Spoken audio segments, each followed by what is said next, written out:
Hello students, biology की इस online class में मैं पंकज विश्वकर्मा आप लोगों का बहुत बहुत स्वागत करता हूं।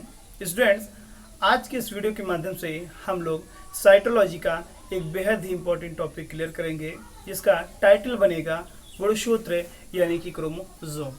तो चलिए देर ना करते हुए स्टार्ट किया जाए अपने इस बेहद ही इंटरेस्टेड और इम्पोर्टेंट टॉपिक को, जिसका टाइटल बन रहा है आज गुणसूत्र यानी कि क्रोमोसोम होता क्या है। तो चलिए, तो क्रोमोसोम जो आप देख रहे हैं, स्पेशली हम पहले इसके मतलब को समझ लेते हैं। यहाँ पर लिखा हुआ है क्रोमोसोम। ये जो शब्द आप देख रहे हैं, ये एक्चुअली दो शब्दों से मिलकर बना हुआ है। फोकस करिएगा, जिसमें हम अगर क्लियर करें तो ये हो जाएगा क्रोमा और प्लस दूसरा हो जाएगा सोम या सोमा। ठीक है, यानी कि स्पेशली अगर देखा जाए तो ये दो शब्दों से मिलकर के बना हुआ है। एक होता है क्रोमा, दूसरा होता है सोमा। क्रोमा मीन्स होता है कलर कह सकते हैं, या फिर कह सकते हैं कि रंगीन। ठीक है, इसका मतलब होता है रंगीन। और सोमा मीन्स होता है बॉडी यानी कि काया या फिर काय। यानी कि दोनों को अगर मिला दिया जाए तो इसका शाब्दिक अर्थ बनेगा रंगीन काय। ठीक है, रंगीन काय। तो चलिए देखते हैं गुणसूत्र में आगे क्या क्या है, क्या बेहद इंपॉर्टेंट टॉपिक है। आज की इस क्लास के माध्यम से हम लोग सिर्फ और सिर्फ गुणसूत्र से रिलेटेड जो बेसिक इंफॉर्मेशन है, आधारी जो जानकारी है, वो प्राप्त करने वाले हैं, जो कि आपके बोर्ड एग्जाम के साथ साथ तमाम प्रकार के कॉम्पिटिटिव एग्जाम के लिए भी बहुत ज़्यादा कंपलसरी है। तो चलिए, हम लोग अभी सिर्फ इतना जान पाए हैं कि क्रोमोसोम का शाब्दिक अर्थ क्या होता है, जिसे हिंदी में हमने देखा कि रंगीन का इसका जो है शाब्दिक अर्थ होता है। पहली बात, ये इसका शाब्दिक अर्थ है। दूसरी बात, अगर आपसे कभी भी इसकी परिभाषा पूछी जाए तो हम जवाब देंगे कि क्रोमोसोम क्या है। ये एक टाइप का जेनेटिक मटेरियल है, ये एक प्रकार का आनुवांशिक पदार्थ है। कैसा?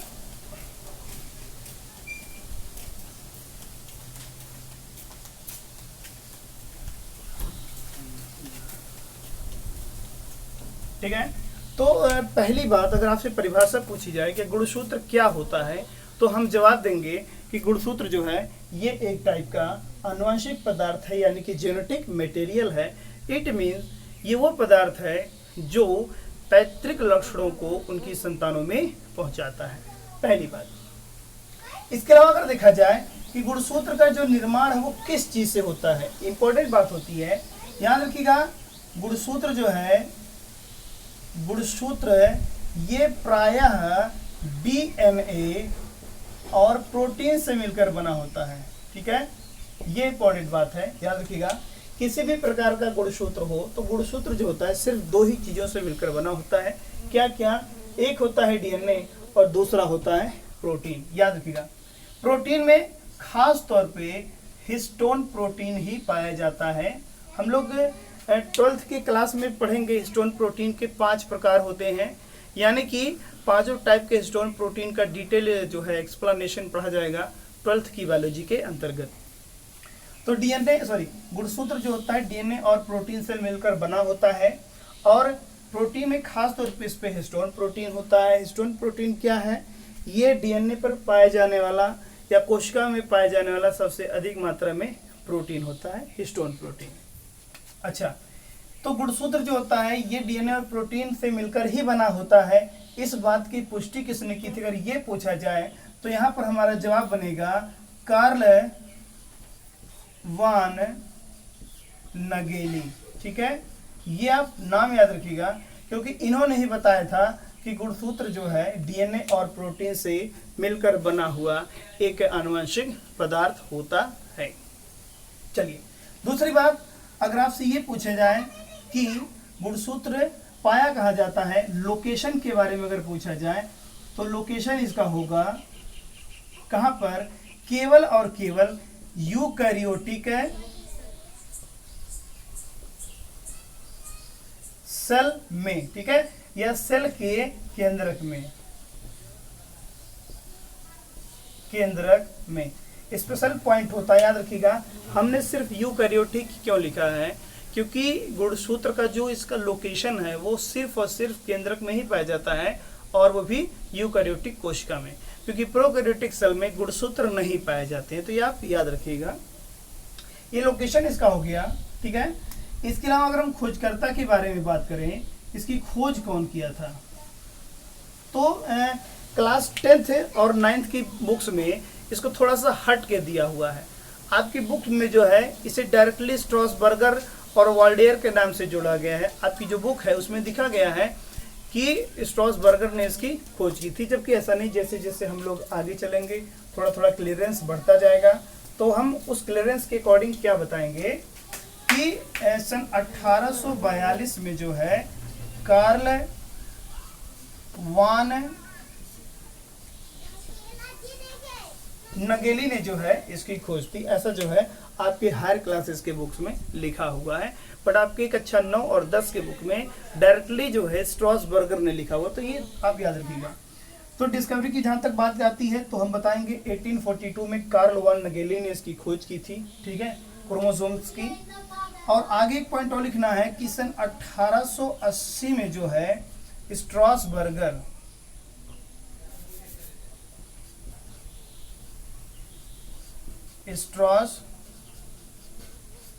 ने जो है इसका एक्सप्लेनेशन किया था, वर्णन किया था। तो ये बात आप थोड़ा सा क्लियर रहिएगा, क्योंकि आपकी बुक्स में डायरेक्टली दिया हुआ है कि स्ट्रॉसबर्गर ने ही गुणसूत्र की खोज की है, जबकि ऐसा नहीं है। इन्होंने सिर्फ जो है गुणसूत्र के बारे में बताया था कि वो किस चीज से मिलकर बना होता है, कैसे होता है, इसके बारे में।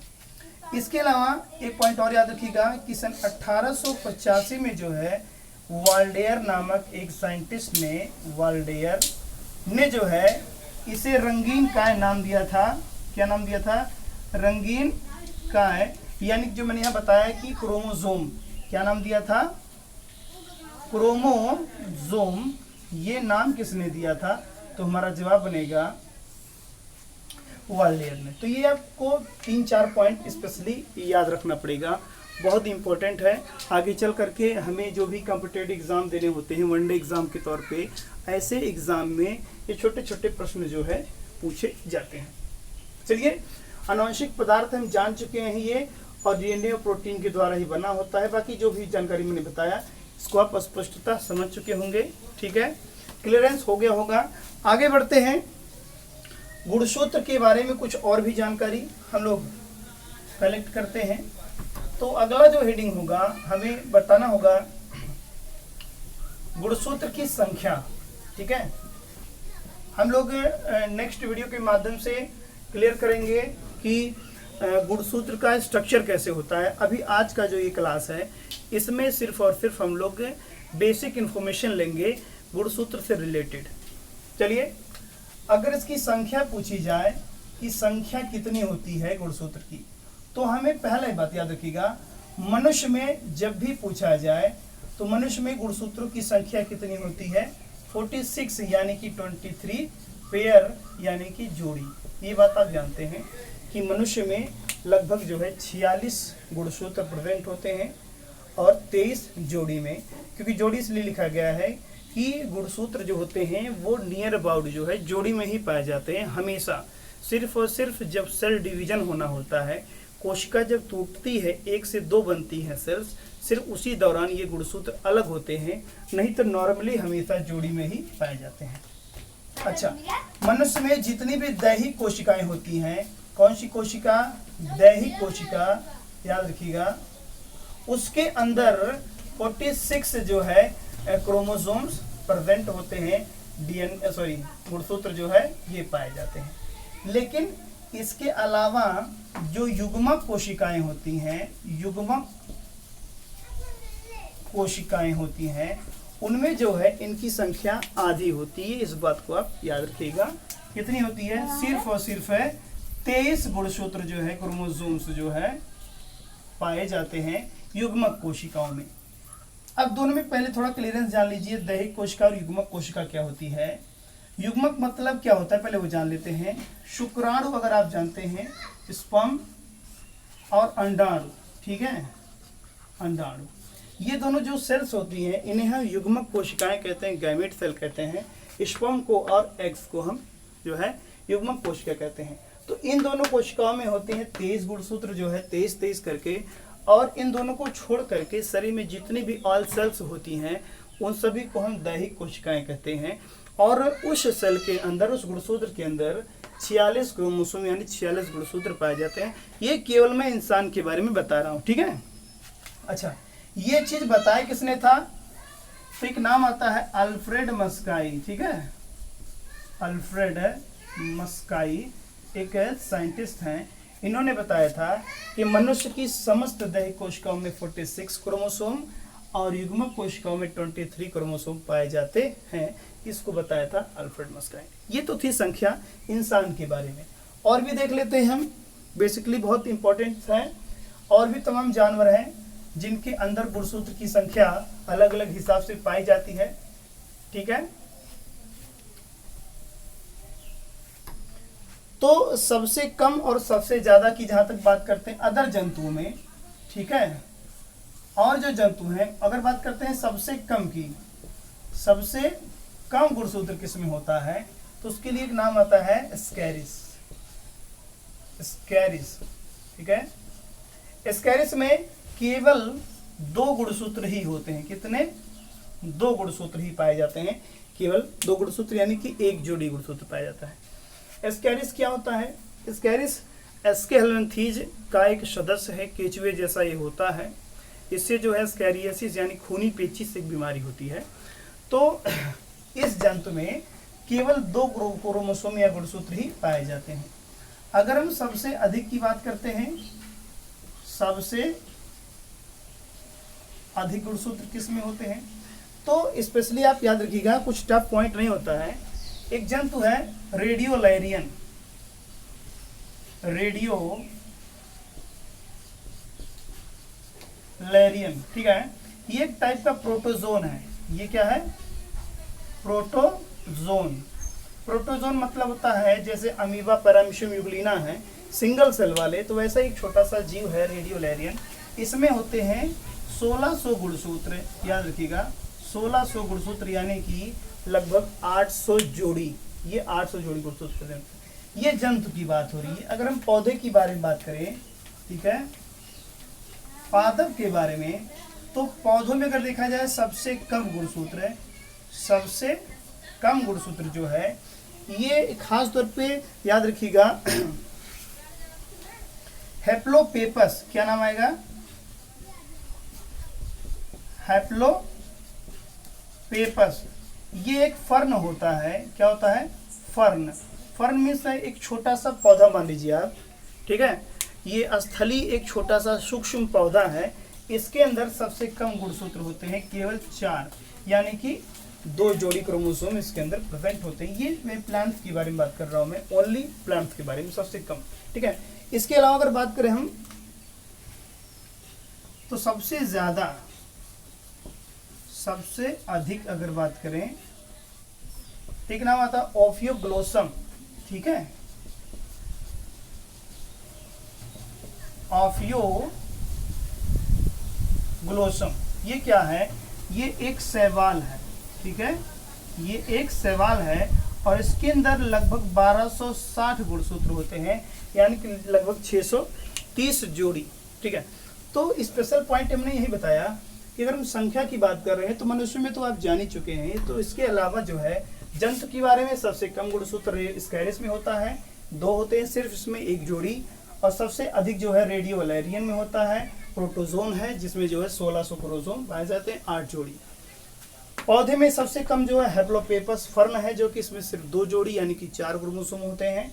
और सबसे ज्यादा क्रोमोसोम जो है ओफियोग्लोसम नामक एक शैवाल में, जो कि 1260 यानी कि लगभग 630 जोड़ी गुणसूत्र पाए जाते हैं। ये सिर्फ जंतु और पौधे के बारे में हमने अभी जाना है। अच्छा, अगर हम लोग बात करें सबसे कम और सबसे ज्यादा, सॉरी, सबसे छोटा और सबसे बड़ा गुणसूत्र किसमें होता है, तो उसको भी जान लेते हैं, ठीक है। स्पेशल पॉइंट है।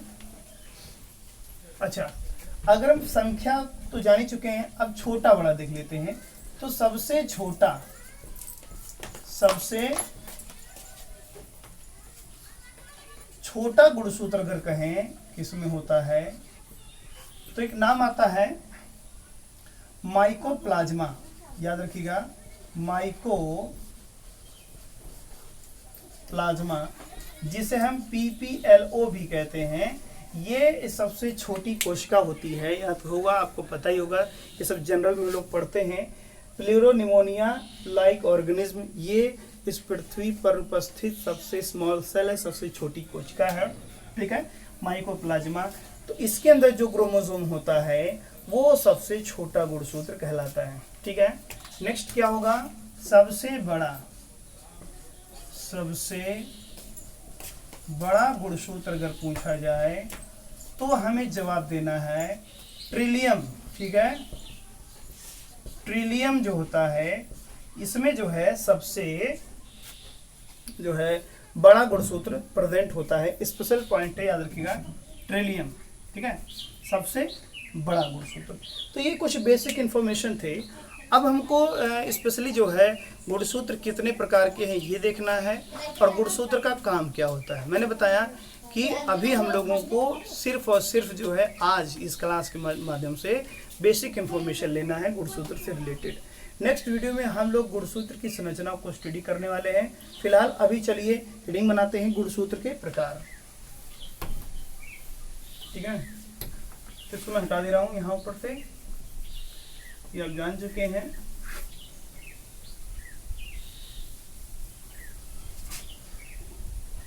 तो गुणसूत्र के प्रकार, अगर हम प्रकार के बारे में बात करें तो जैसा कि आपको पता ही होना चाहिए कि गुणसूत्र जो है ये दो टाइप के होते हैं, ठीक है।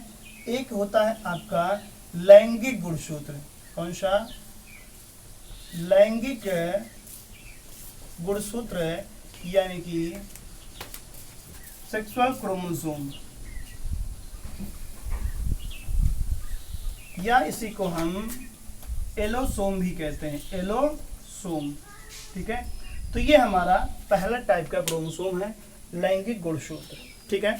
तो जैसा कि नाम से ही क्लियर होगा कि लैंगिक गुणसूत्र मतलब ऐसे गुणसूत्र जो लैंगिक लक्षणों की वंशागति करते हैं, यानी एक पीढ़ी से दूसरी पीढ़ी में जो लैंगिक लक्षण होते हैं, जैसे दाढ़ी मूंछ है, ठीक है, ऐसे लक्षण जिनसे मेल और फीमेल की पहचान होती है, ऐसे लक्षणों को हम लैंगिक लक्षण कहते हैं। और ऐसे लक्षणों को एक पीढ़ी से दूसरी पीढ़ी में ले जाने का काम इनका होता है, लैंगिक गुणसूत्र, ठीक है। तो इनका अगर हम कार्य पूछें तो कार्य आप बताएंगे, ये जो है लैंगिक लक्षणों की वंशागति करते हैं, ठीक है, क्या करते हैं, वंशागति करते हैं, यानी कि ले जाते हैं, ओके। इनकी संख्या जहां तक बात करते हैं तो वो होती है, अगर दैहिक कोशिका है, दैहिक कोशिका, देखिए दोनों कोशिकाओं में गुणसूत्रों की संख्या अलग अलग होती है। अगर दैहिक कोशिका है तो उसमें नर में क्या होगा, वो ध्यान दीजिएगा, नर में होगा XY और मादा में XX होता है। स्पेशली याद रखिएगा, अगर हम बात कर रहे हैं दैहिक कोशिकाओं की, तो दैहिक कोशिका में जो मेल क्रोमोसोम होते हैं वो XY होते हैं, और फीमेल क्रोमोसोम जो होते हैं वो XX होता है, ठीक है। तो ये पहली सेल में। अगर हम युग्मक सेल की बात करें, युग्मक कोशिका की बात करते हैं अगर, ठीक है, तो वो नर में क्या होगा, नर में केवल एक धागा होता है, या तो X होगा या फिर Y होता है, क्योंकि आपको पता है पीछे युग्मक कोशिकाओं में गुणसूत्रों की संख्या या फिर DNA की संख्या आधी होती है। तो जब XY जो है दैहिक में होगा तो जाहिर सी बात है युग्मक कोशिकाओं में, अर्थात शुक्राणु की जहां तक बात करते हैं, यानी किसमें, शुक्राणु की, ठीक है, तो शुक्राणु में या तो X होगा या तो Y होगा, एक ही होगा, दोनों नहीं होते हैं, ठीक है। और अगर हम मादा की बात करते हैं तो उसमें एक ही धागा होगा X, वो भी किसमें, अंडाणु में, ठीक है। तो ये रही बात, हम लोग अभी जान पाए हैं लैंगिक गुणसूत्र क्या है। मैंने बताया कि ऐसे गुणसूत्र जो लैंगिक लक्षणों की वंशागति करते हैं, एक पीढ़ी से दूसरी पीढ़ी में ले जाते हैं लैंगिक लक्षणों को, उसी गुणसूत्र को हम लैंगिक गुणसूत्र कहते हैं। और इनकी संख्या जो है एक जोड़ी होती है, किसमें, एक जोड़ी, दैहिक कोशिका में एक जोड़ी होगी, ठीक है, और युग्मक कोशिका में इनकी संख्या कितनी होती है, आधी होती है। तो ये बात आप जानते रहिएगा। ओके, चलिए दूसरा क्रोमोसोम देखते हैं जिसका नाम है अलैंगिक गुणसूत्र। दूसरा हेडिंग बनेगा, सेकेंड हेडिंग हमारा है अलैंगिक गुणसूत्र यानी एसेक्सुअल क्रोमोसोम, जिसे हम ऑटोसोम भी कहते हैं, ऑटोसोम। चलिए, तो ये हमारा दूसरे टाइप का क्रोमोसोम है, सेकंड टाइप का गुणसूत्र होता है। परिभाषा क्या होगी इसकी, पहले वो जानते हैं।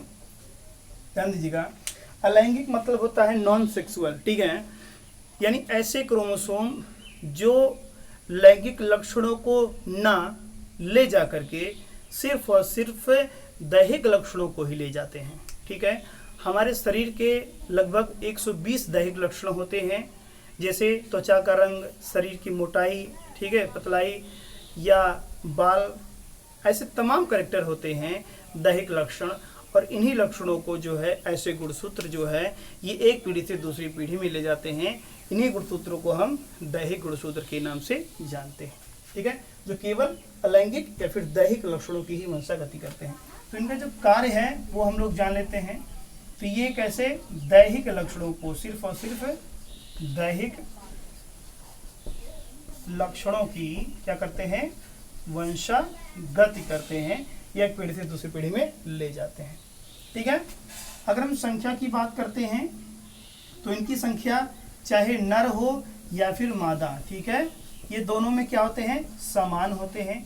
मेल और फीमेल दोनों में दैहिक गुणसूत्र एकदम 100% एग्जैक्ट एक ही टाइप के होते हैं। जैसे क्या है, अच्छा, तो इनकी संख्या जो है, अगर हम बात करें दैहिक कोशिका की,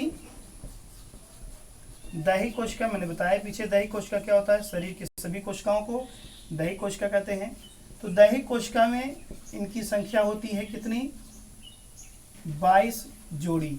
ठीक है, 22 जोड़ी अर्थात कितने, 44 होते हैं। कौन, XX। ठीक है, इसको ऐसे लिखा जाता है, 44 धन XX लिखा जाता है। ये होता है दैहिक कोशिका में। ठीक है, चाहे मेल हो चाहे फीमेल, उससे मतलब नहीं है, दोनों में ही एग्जैक्ट होता है। मेल में भी यही है और फीमेल में भी यही चीज होता है, दोनों में सेम सेम होता है। अगर हम युग्मक कोशिका की बात करते हैं,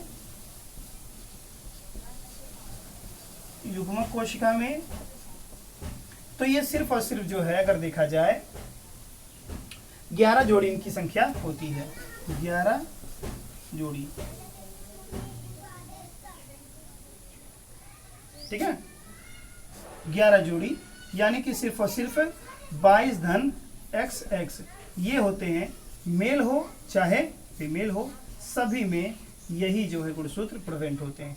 तो याद रखिएगा, दैहिक कोशिका की बात करते हैं तो उसमें 44 गुणसूत्र होते हैं XX, और अगर हम युग्मक कोशिका की बात करते हैं, चाहे शुक्राणु हो चाहे अंडाणु हो, तो दोनों में जो है 22 ही धागे होते हैं, किसके, अलैंगिक गुणसूत्र के। क्लियर है, तो ये क्या है, शुक्राणु, मेल मतलब शुक्राणु की बात हो रही है, और फीमेल मतलब अंडाणु की बात हो रही है। ठीक है, तो ये आप जान गए हैं। जनरली जब इसको मिलाएंगे तो आपको वही होगा, लैंगिक और अलैंगिक को मिलाएंगे। ठीक है, तो 44 और पीछे वो 2 थे, 46 हो जाएंगे। और अगर हम अलैंगिक को, लैंगिक को मिलाएंगे तो भी जो है एक जोड़ी होगा, और अलैंगिक को भी मिलाएंगे, दोनों मैच करेंगे तो जो है वही निकलेगा, टोटल 44 गुणसूत्र। तो अगर हम टोटल काउंटिंग कर लें तो ये हो जाएगा कितना, 46। ठीक है, तो ये थी बात अभी सिर्फ और सिर्फ गुणसूत्र के प्रकार की। संख्या आप जान चुके हैं, ठीक है, एग्जैक्टली कि कितना होता है। आइए देखते हैं काम क्या है, कार्य क्या होता है गुणसूत्र का। तो पहली बात आपसे बताया गया कि ये क्या है, आनुवंशिक पदार्थ है। कैसा है, आनुवंशिक पदार्थ होते हैं, और आनुवंशिक पदार्थ होने के कारण से ये आनुवंशिक लक्षणों को या पैतृक लक्षणों की वंशागति करते हैं। ठीक है, क्या करते हैं ये?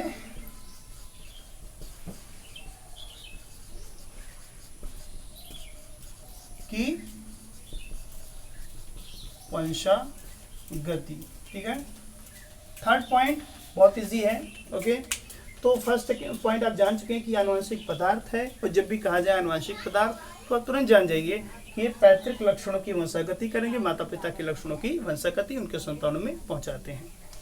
दूसरी बात कि गुणसूत्र के द्वारा जो है डीएनए का निर्माण होता है, डीएनए का निर्माण होता है, निर्माण। ओके, तो ये 3 स्पेशल पॉइंट है, आप जानते रहिएगा इसको, बहुत इजी होता है। इसके अलावा अगर देखा जाए तो कोशिका विभाजन में भी ये सहायता करते हैं। ठीक है, कोशिका विभाजन में सहायता, याद रखिएगा, जब एक सेल टूट करके 2 भागों में बढ़ती है तो उसी को हम कोशिका विभाजन कहते हैं। और कोशिका विभाजन तभी माना जाता है कंप्लीट जब तक गुणसूत्र का विभाजन ना हो।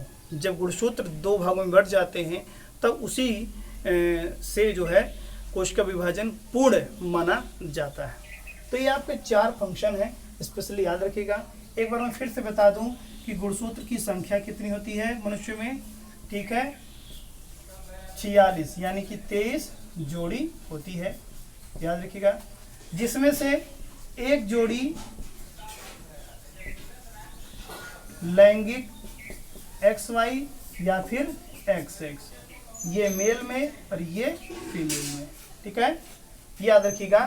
और अगर हम बात करें 22 जोड़ी वो अलैंगिक होता है,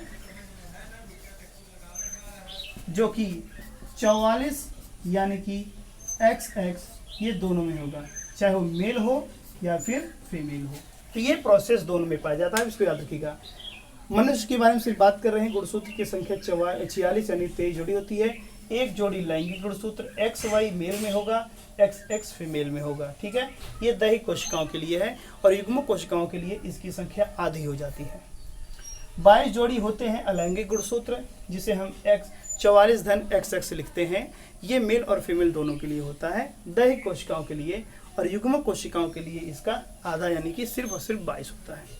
तो नेक्स्ट वीडियो में, नेक्स्ट क्लास के माध्यम से हम लोग गुणसूत्र की संरचना के बारे में स्टडी करेंगे। ठीक है, तो उस वीडियो को भी अवश्य देखिएगा, जिसका नोटिफिकेशन आपको सब्सक्रिप्शन के बाद ही मिलेगा। तो इसलिए चैनल को सब्सक्राइब करके बेल आइकन को अवश्य प्रेस कर दीजिएगा। तो चलिए नेक्स्ट वीडियो मिलते हैं, तब तक के लिए नमस्कार।